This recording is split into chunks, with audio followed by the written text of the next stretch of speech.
guys and girls. I'm just sitting here at Cargill up in Milwaukee, Wisconsin. Oh, I figured I'd talk about low fuel pressure problems and the Peterbilts. As some of you know, I had a horrible past 6 months. It's been a total freaking nightmare. I got hit by a car, had 2 company drivers running my truck. Just a mess. They ended up putting real bad fuel in the truck. Got a whole new fuel system put in. But here I am, a couple weeks later, finally out of the hole. I was, some of you are probably gonna pass out about this. I was over 11,500 in the hole, and guess what? 3 weeks later, I'm out. So for those of you that are maybe 1,000 or 2,000 in, quit your crying, because anything can be done. Anyhow, low fuel pressure problems. If you're getting low pressure, it could be any number of things. I've had a couple things go on with my Pete. I've had fuel rail, fuel pressure control valve go bad on me, and when that goes bad, you'll hear like a ticking or clicking sound coming from the engine whenever you accelerate. When my truck was in the shop in New Hampshire, they put a different fuel filter based on my truck. There's a way to tell on a fuel filter base which filter it takes. If it's basically flat, it'll take, I believe it's a KCF 1009 is the last 4, and that's all you really need to know. I had gotten into many long discussions with Van, who is our Peterbilt rep. But if it's got a little like nipple on it, you'll see like a little round circle that's kind of shaved off.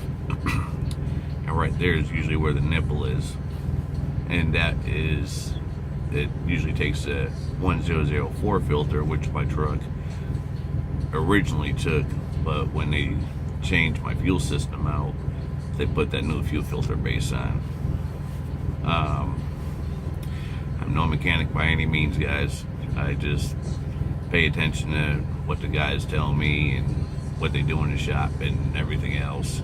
I talk to Van, our Pete rep, pretty often, but yeah, if you're getting low pressure problems, check your fuel filter. Pay the $35 at the Peterbilt dealer and buy the fuel filter wrench. That and have spare fuel filters on the truck. I've got 2 of them with all the issues I've had. That's $70 something in those filters. There's a lot better than I don't know how many tow bills I've had because of bad fuel filters. And sometimes it's just a mistake made by a TA if you're going for a PM or a service. You know, even, I mean, some of our guys, you never know. Anyhow, yeah, it's been a long road these past almost 7 months for me. Truck's been in the shop. Now I got to deal with one of the drivers. He's crying and whining about money, but yet he did not tell me he damaged my truck. He screwed up my catwalk and the cross member in the back. He kingpinned it so many damn times that they cut it out like the newer 579s, and then he kingpinned it again, but wasn't man enough to let me know that he screwed my stuff up. So now I'm trying to figure out how to work that out. I mean, there was no contract. There's technically no obligations either way on what I owe him or him paying me. So I've got to try to figure out what he wants to do. But yeah, it's actually a good feeling to be back in the positive again. It's been a friggin' nightmare, folks, let me tell you. But knock on wood, everything's been going good.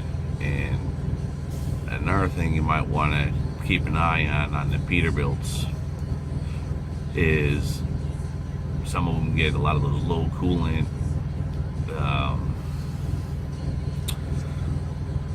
codes and all that other stuff. And listen to Van, guys, he knows what he's talking about. My truck went in the shop after I got it back for a week. I was running for about 3 weeks and went down for a week again because of low coolant stuff. And I talked to Van. He got me into right in California. They had me fixed in 5 hours, and it was low coolant. It was the coolant module, which apparently for some odd reason mine doesn't like the water. So I actually have a trash bag wrapped around mine.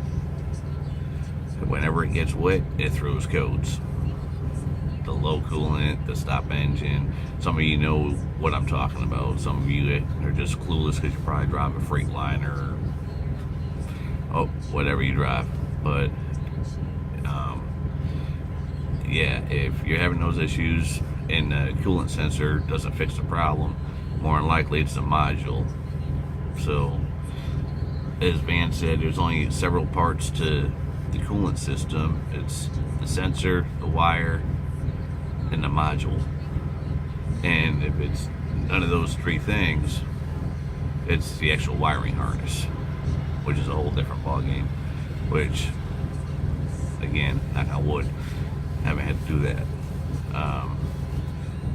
But yeah, I'm just sitting up here in Wisconsin waiting to get unloaded, and I think we're heading to Colorado after this. But anyhow, you guys have a good day.